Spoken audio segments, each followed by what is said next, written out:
Noah's deliverance. Then God remembered Noah and every living thing and all the animals that were with him in the ark. And God made a wind to pass over the earth, and the waters subsided.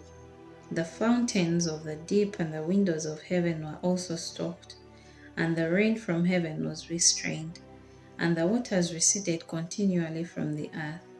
At the end of the 150 days, the waters decreased. Then the ark rested in the 7th month, the 17th day of the month, on the mountains of Ararat. And the waters decreased continually until the 10th month. In the 10th month, on the first day of the month, the tops of the mountains were seen. So it came to pass at the end of 40 days that Noah opened the window of the ark which he had made. Then he sent out a raven which kept going to and fro until the waters had dried up from the earth. He also sent out from himself a dove to see if the waters had receded from the face of the ground. But the dove found no resting place for the sole of her foot. And she returned into the ark to him, for the waters were on the face of the whole earth.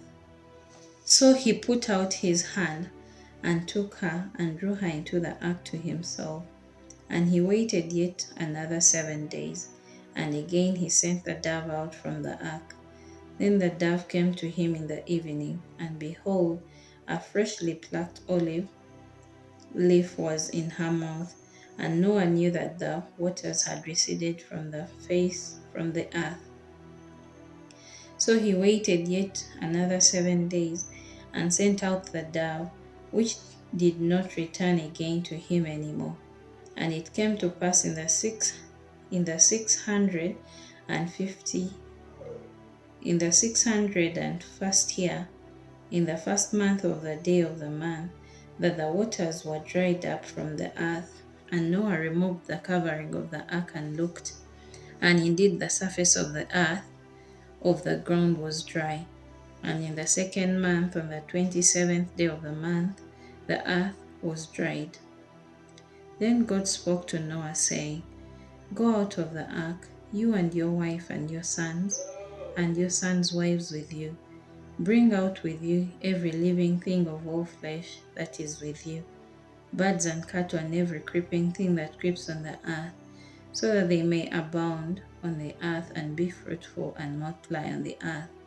So Noah went out, and his sons and his wife and his sons' wives with him. Every animal, every creeping thing, every bird, and whatever creeps on the earth according to their families went out of the ark.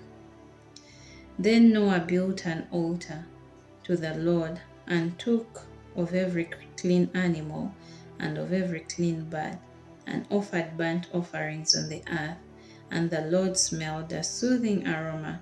Then the Lord said in his heart, I will never again curse the ground for man's sake, although the imagination of man's heart is evil from his youth, nor will I again destroy every living thing as I have done.